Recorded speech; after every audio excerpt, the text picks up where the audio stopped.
So Lucy's telling everybody about Mr. Tumnus and the witch, and no one believes her at all. They think she's absolutely crazy. So they go to see the professor for help.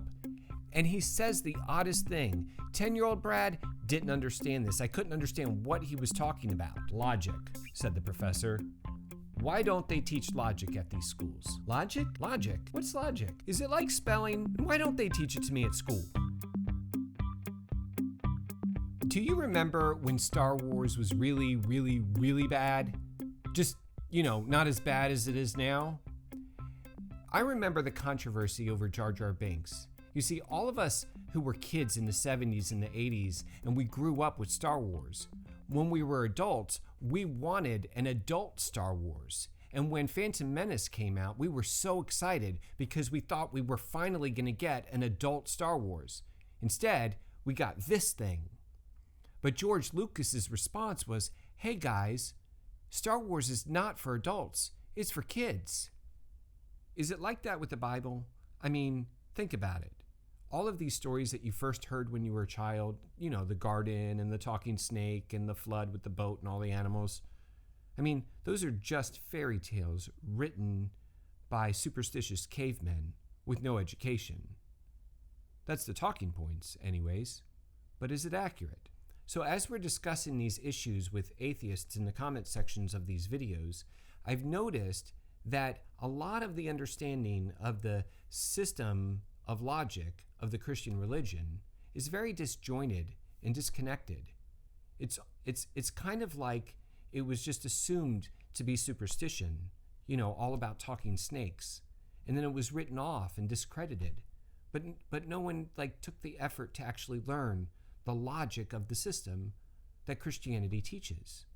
And I wondered why, because when it came to, like the Lord of the Rings or the Avengers or Star Wars, even though those stories are fiction, I mean, we took the time to learn the logic of that ring and the Infinity Stones, and we invested our time in learning how this works. And then in Star Wars we learned about the Jedi and the Force, and we understood the logic of that system. And then when the last movie comes out, we immediately recognized, hey, this movie doesn't fit the logic of the established system. So what I've noticed in these online debates is the challenge is thrown out. Okay, prove it to me.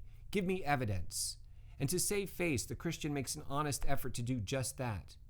But no matter how well thought out, no matter how well written, in the little comment box in the bottom of a video on YouTube, you could not fairly and accurately present the full logic of this system of ethics, philosophy, theology, and scripture.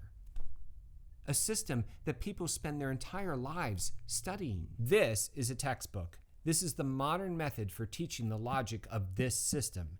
The information in this book is presented in bulleted lists of topics and subtopics.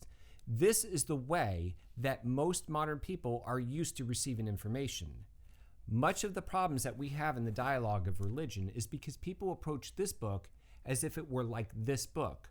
When people open this book and they don't see bulleted lists of topics and subtopics, they make the assumption that there's no information in here and it's just superstition. This book does teach a system of logic. It just doesn't do it in the modern form. It teaches in the forms that were popular during the times it was written. I mean, obviously. To expect this book to teach in the modern form, that's called a modern bias. This book teaches in the form of stories. But does that mean it should be discredited? Let me ask you a question. If your child came home from school with an F in literature on their report card, would you look at them and say, oh, that's not mathematically or scientifically verifiable information that's presented in a logical sequence? That's okay. No, I think you would expect them to apply basic elementary reading skills, like every elementary school child is expected to do. What reading skills? Well, how about inferring meaning, or identify story structure, or identify character development and growth, or identify the author's purpose, or identify the theme or message of a story, or read and comprehend stories from a variety of cultures and time periods. I can't teach you the entire system, all the philosophy, the theology, the scripture, the ethics, anything else that should be grouped into this system that I'm not thinking of right now. I can't teach you the whole thing in one short YouTube video or in a comment on social media. I can't do that any more than anyone could teach you all about Middle Earth or all about the Infinity Gauntlet in one little social media posting. There are YouTube channels that pump out videos 5 times a day on those topics because there is that much to that system to teach. So maybe you have. I'm not trying to make the assumption that you haven't. I'm just saying, if you haven't investigated this system from an adult's perspective, I studied all of these Rousseau and Hobbes and Descartes and Machiavelli. I had no intention of embracing anything they taught, but I did investigate it enough to just see if the logic of my system could find the supposed illogic in those systems. So that's what I'm asking you to do. Look again at the system and see, as an adult, what is in the system. Take an adult look at the 7 covenants of Scripture that God reached out to man to make a covenant with us. What is a covenant? It means he brought us into his family.